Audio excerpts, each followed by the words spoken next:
حضرت امام احمد بن حنبل فرماتے میں غلام خریدنے گیا، اس نے میرے ساتھ شرط رکھی کہ حضور آپ مجھے خرید کے لے جانے ہیں، میری شرط یہ ہے کہ میں دن کو آپ کی ڈیوٹی کروں گا، رات کو نہیں کروں گا۔ فرماتے میں لے آیا، گھر لا کے میں نے پوچھا تیرا نام کیا ہے؟ کہنے لگا حضور غلاموں کا نام نہیں ہوتا۔ کھائے گا کیا؟ حضور غلاموں کی چاہت نہیں ہوتی، جس نام سے پکارو گے آ جاؤں گا، جو دو گے کھا لوں گا۔ کہا کس کمرے میں رہو گے؟ کہا حضور غلاموں کے نخرے نہیں ہوتے۔ کہتے میں نے کہا پھر بھی یہ کمرے ہیں پسند کر لو۔ ایک ٹوٹا پھوٹا سا کمرہ اس نے پسند کر لیا۔ امام احمد بن حنبل فرماتے میں اسے کام بتاتا پر اتنی محنت سے کرتا کہ کمال کر دیتا، میرے اشارے سمجھتا۔ ایک دن میں تہجد کے وقت اٹھا، اس کے کمرے میں گیا تو وہ توبہ توبہ پکار رہا تھا۔ سنو ولیوں کی توبہ، فرماتے اس کے کمرے سے چیخنے کی، یا اللہ معاف کر دے، یا اللہ معاف کر دے، اللہ معافی دے دے، تڑپ رہا ہے، رو رہا ہے۔ اور امام احمد بن حنبل فرماتے ہیں حال یہ ہے کہ اس کے کمرے سے لے کر آسمان تک نور ہی نور پھیلا ہوا ہے، نور ہی نور، اور وہ روتا ہے یا اللہ معاف کر دے، یا اللہ معاف کر دے۔ فرماتے میں سوچنے لگا معافی کس چیز کی مانگ رہا ہے؟ فرماتے وہ خود ہی بولا، اور معافی دیکھو بھائی، توبہ دیکھو اللہ والوں کی۔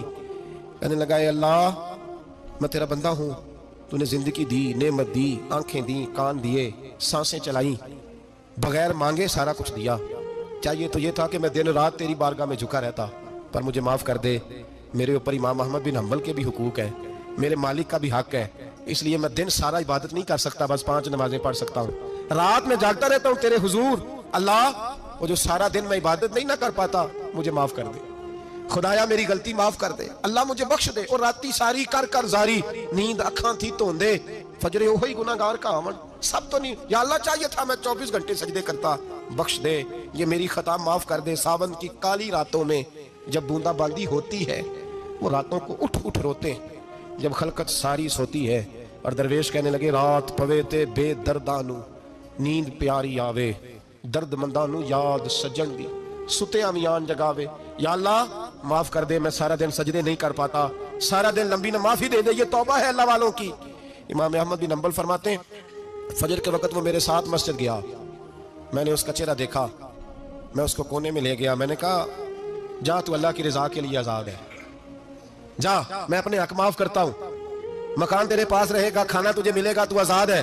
اس نے کہا حضور ہوا کیا؟ ہوا کیا؟ ہماری تو خواہش ہے نا کہ بندہ اس وقت ملنے آئے جب میں تسبیح پڑھ رہا ہوں، کوئی اس وقت گھر پہنچے جب میں سجدے میں ہوں، لوگوں کو پتا چلے بڑا نیک ہے، بڑا نمازی ہے، اس وقت کسی کی نظر پڑے جب میں بالکل قرآن پاک پہ بیٹھا ہوں۔ فرماتے ہیں جب میں نے کہا نا تو آزاد ہے، تو کہنے لگا حضور کیا ہوا؟ فرمانے لگے رات میں نے تیری توبہ دیکھ لی ہے، توبہ دیکھ لی۔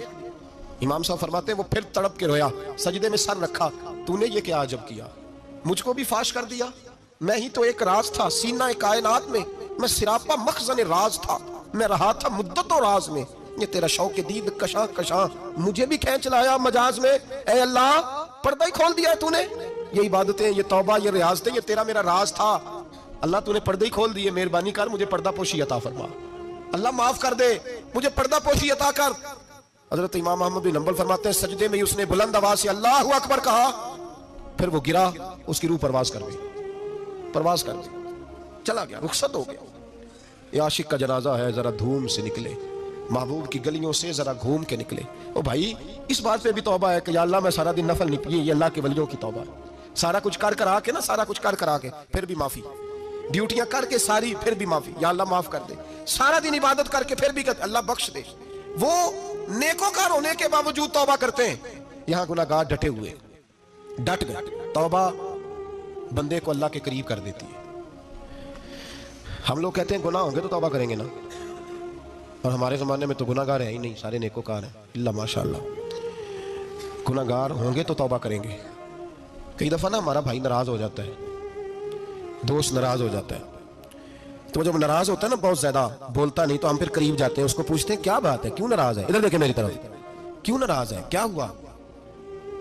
وہ کہتا ہے نہیں نہیں بس چھوڑو، ہمیں نہیں پتا ہوتا، تفصیل پوچھنی پڑتی ہے، بات کرنی پڑتی ہے، پھر وہ بتاتا ہے کہ وہ جو تو نے ایک جملہ کہا تھا نا وہ تجھے نہیں کہنا چاہیے تھا، پھر ہمیں خیال آتا ہے ہاں مجھ سے غلطی ہو گئی، پھر ہم کیا کرتے ہیں معافی مانگتے ہیں، راضی کرتے ہیں۔ ہوتا ہے ایسے کہ نہیں ہوتا ہے نا جناب؟